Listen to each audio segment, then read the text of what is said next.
Hello and welcome to Black Thought. This is a special edition. We're glad that you're here with us. And it is my pleasure to have conversation today with Betty Parker Miles. She played a part in a very important segment of history that we will discuss right now. Mrs. Miles, it's a blessing to have you with us today.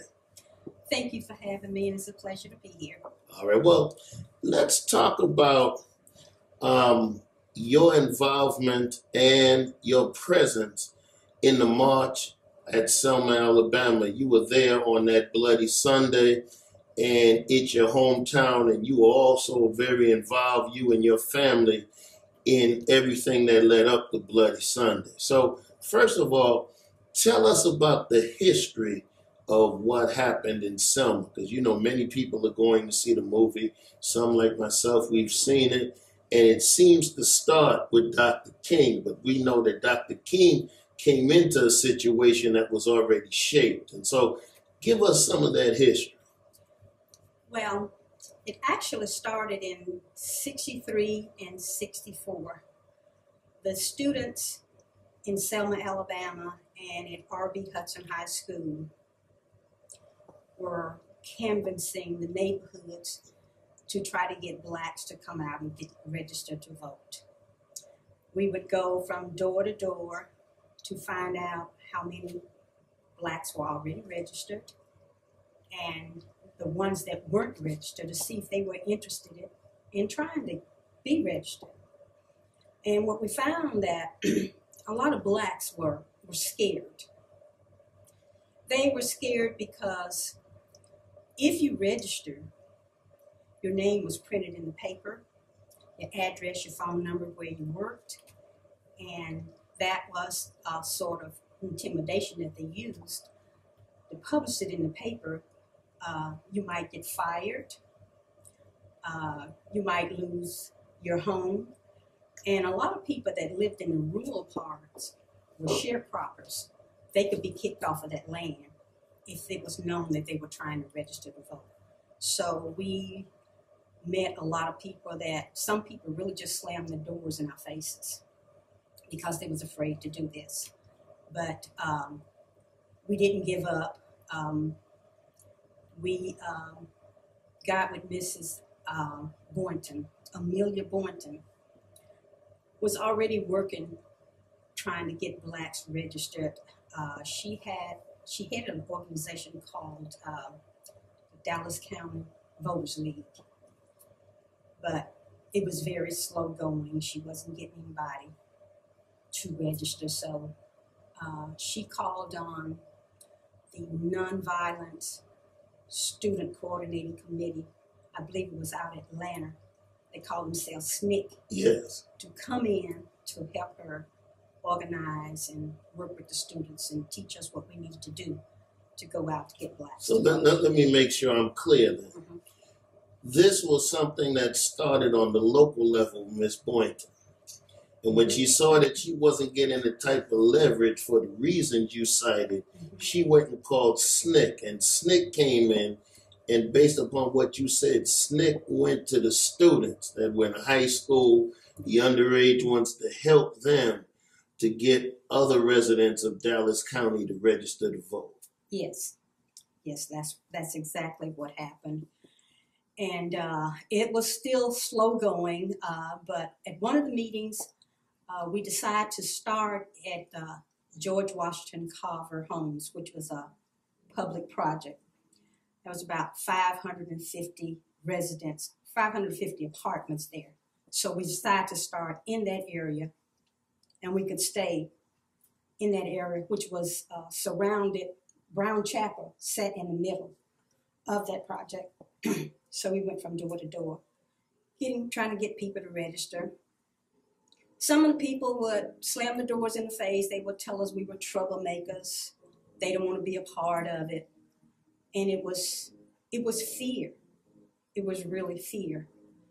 But during that time, the students, it made us look at ourselves. We looked at ourselves and we asked ourselves, why do we live like this? We had to question ourselves about Why do we have to drink from the colored fountain? Why can't our mothers and fathers vote? Why is it when we're walking on the sidewalk and we're meeting a white person, we have to step off to let them by? We knew that this was not right. And the only way to change this was through the vote. And so that's what we set out to do. And that's interesting. And what I want you to also do is, when you go, see the movie, you see Annie Lee Cooper in the movie going to try to register to vote. But my understanding is there were at least 3 or 4 women that would go just about every day to do that. And I believe, if I'm not mistaken, one of those women was your mother. Talk to us about what that was like. My mother, Mildred Parker, was determined to vote. We were some of the few families who were not intimidated or threatened for loss of job if we voted. In other words, there were some whites that were sympathetic to our cause. So even though they knew my mother was involved and my father was involved, they would turn a blind eye. They wouldn't say anything. And my mother went to jail several times for the right to vote. And when she would leave home, going downtown to stand in that line, she would say, if I'm not home when you get out of school, I'm in jail. Wow. So. Wow. So now, talk to us, if you know, how did it come about that Dr. King wound up coming to Selma? Because you had SNCC there already, you had the Boyntons there already working, but now Dr. King was requested to come in. What was that like? What happened? And kind of talk to us about the events from when Dr. King arrived up until Bloody Sunday. Mrs. Boynton also knew Dr. King. After reaching out to SNCC, and things were still going slowly, she went to Atlanta and reached out to Dr. King. Okay. And he said that he would come. And we knew that if he came, then he would bring with him the media. He would bring an enthusiasm. Because people followed Dr. King. We knew if he came, then we would be in the limelight. It would be on national TV, and Selma would get some attention, and we could move things forward. I remember Mrs. Boynton had a saying, I'm paraphrasing now, she would say, a voteless people is a hopeless people. Mm. And that kind of stuck in my mind, because unless you were a voter, you could not even serve on a jury. Exactly. So all the juries were all white. Our school board was all white. Everything was just all white. And correct me if I'm wrong, but isn't Selma a part of what they call the Black Belt of Alabama, where you have a lot of predominantly black counties and black towns, and yet those towns and those situations were all white in terms of influence and in terms of representation, because we didn't have the right to vote? That is so true. In that time, Selma had a population of about 30,000 people. Mm-hmm. Half of those 30,000 were black, so that's 15,000. Mm-hmm. But all the black voters was 99%. Mm. 99% was white voters, I'm sorry. Mm-hmm. So you got a city with 30,000 people, with half of that population being black, but 99% of the vote is white. Matter of fact, I think I read somewhere where right before Bloody Sunday, there may have been 3 or 4 registered black voters in the whole county. There were a few registered voters, Mrs. Boynton being one. I'm thinking maybe Dr. Jackson. And I think some of the Dinkins were maybe registered voters, but other than that, there was not a whole lot of people registered. And when a black went down to register, you had to have another registered voter to speak on your behalf, to stand up for you, to say that you're a good person. That was one of the conditions that blacks had to go through to get the right to vote. Someone had to stand up for you. And when you think about that, we just had this dialogue and you sat there and started counting in your mind exactly who was registered to vote out of 15,000 people, and you were able to name certain ones. So that tells you about the type of oppression that took place to suppress the vote. And let's kind of do a sidebar for a second. My predecessor here, we're recording at First Baptist Lauderdale, where I pastor.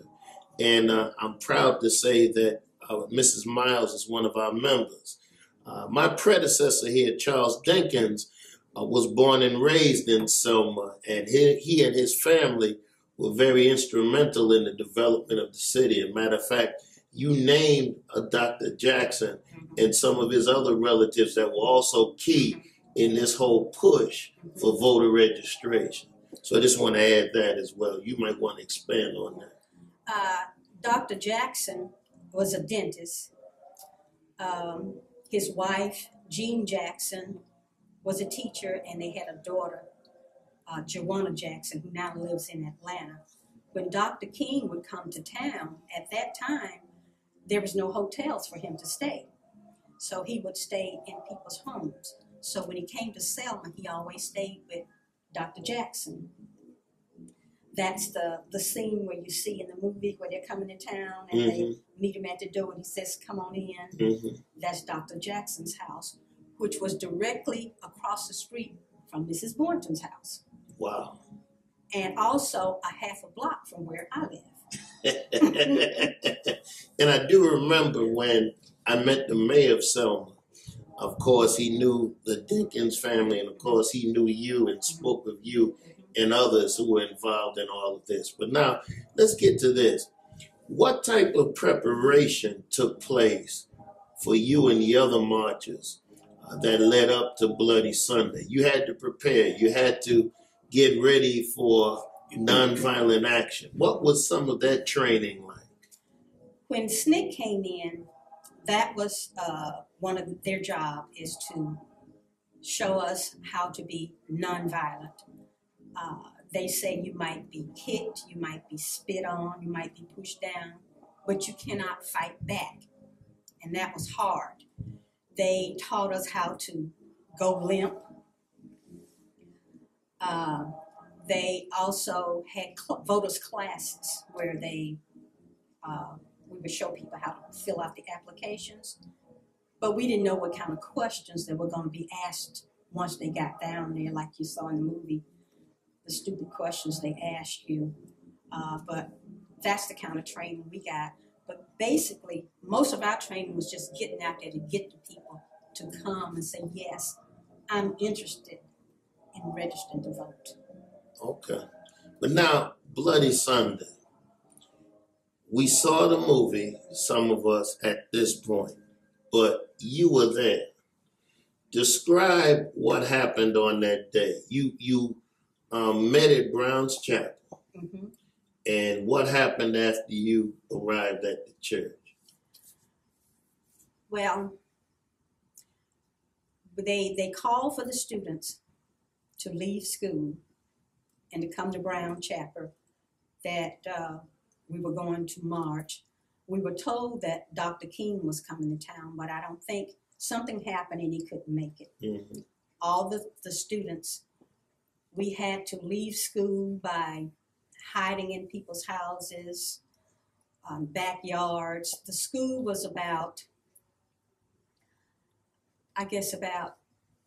the church was about 3 miles from our school. But to get there, we had to walk. The deputies and the sheriff had given the deputies orders. If you see any students walking, going toward this church, we're to be picked up and brought back to school. So that's why the people along the way would hide us so we could get to the school. Wow. We got there, and we were told that we were going to march. They had always taught us to be silent. You know, we could sing our freedom songs, but no talking, no playing around. We walked 2 by 2. It was just very somber down the street. About, I guess it was maybe 3-4 short blocks from Brown Chapel to the bridge. And none of us had any idea what was going to happen. We thought, surely this is a peaceful march. They're going to let us go. But that didn't happen. When we went up the bridge and we came down, coming down to the bottom. I wasn't in the front, but I wasn't in the back either. I guess I was Jose Williams. Mm-hmm. And Congressman, he wasn't a congressman then, John Lewis. Lewis. John Lewis was in the front, tried to say it was a peaceful march. And we had no idea of the brutality we was facing and the brute force that they unleashed on us that day. It was like a shock. People were running, crying. We were in a cloud of tear gas and smoke. Troops on horseback, dogs. I mean, just trampled us and turned us around and herded us back across the bridge like cattle. All I remember was running. I wasn't hurt, thank God. But I can remember just running. And I don't think I stopped running until I reached Brown Chapel. We were trying to get back to the church. So, some of the horrendous things we saw in the movie, for the sake of the audience, was that over-dramatization? No, it's dead on. It's not. This is the first movie I've seen where, you know, some movies they have to make it not real because it is a movie. It was dead on. Everything you saw in that movie is exactly what happened, how it happened. I felt like I was there again on that bridge watching that movie. Wow. Well, let me close our conversation this way. First of all, I know that was a traumatic situation for you. And there were actually, if I'm not mistaken, 3 marches. That one, the second one we saw in the movie where they went halfway up, prayed, and turned around, and then the third one where they actually made it to Montgomery. Yes. Did you participate in the other 2 marches? I did not participate in the other 2 because I was traumatized. And for years, I haven't been able to really talk about it without getting emotional. As you can see, I'm getting emotional now. Mm-hmm. But my mother went in that 3rd march that went all the way through. But I just couldn't bring myself to do it. Well, that's understandable, and we've talked about this before. And I'm appreciative that for the sake of history and telling your story, you've decided to talk about it. In closing, talk to us about some of the things that your classmates are doing. See, you were in high school then, high school student. 17 years old. And many of you marched in it. What are some of the things that you're doing? Because, of course, when you see the movie, you're only watching what happened from the time King arrived to the time where they made the last march to Montgomery. But then there are some things that you all are looking at doing. Talk to us about some of those things. The students, the class of 64, we're now compiling information to write our book, to tell our story, because a lot went on prior to Dr. King getting there. Like I said, we started working in 63 and 64. The leader of our group, his name was Charles Bunn. He was our president. And we had another leader called Cleophas Hobbs, who's now deceased. They would they went to jail a lot of times. I think just in 2006, I'm sorry, my classmate Charles Bond went to visit Jim Clark in a nursing home. It's in some part of Alabama, I can't think of the town, but he went to visit him. He had pictures of him and Clark together, where Clark was shaking his finger in his face. He said Jim Clark was a frail man sitting in a wheelchair. And he showed the pictures to him, and he asked him, "Do you know who this is?" And said Jim Clark said, "I know that's me, but I don't know who this other person is on the picture." And Charles said, "It's me." And said, Jim Clark said, "Those were different times then." And I believe Sheriff Clark passed away in 2007, I think. And I just read recently that before he passed in 2006, he was interviewed by a reporter out of Montgomery that was asking him about those events. And he said that if he had it to do all over again, he would do it the same way, because those were the times and he was just upholding the law. Lord have mercy. Well, when you think about Ferguson with Mike Brown, when you think about Eric Garner, when you think about Tamir Rice and some of the other things that have happened recently, it almost seems like the more things change, the more they stay the same. Exactly. I've been thinking about Ferguson and comparing that to the brutality that we went through back in the 60s. And it seems that things are being reversed. We've made some progress, but it's like they're trying to turn back the times with this police brutality, and also with the voting laws. We fought and people died for the right to vote. And every time you look around, they're trying to change the voting laws. They're making it harder for people of color to vote. Exactly. And we have got to wake up and pay attention. Exactly. And I pray that this movie, as well as us talking about the contributions of you and the other persons who were at the march, will serve to wake people up. First of all, Sister Miles, thank you so much for your willingness to be here with me today and to have this conversation. And blessings on you and also on your class as you move forward with your project.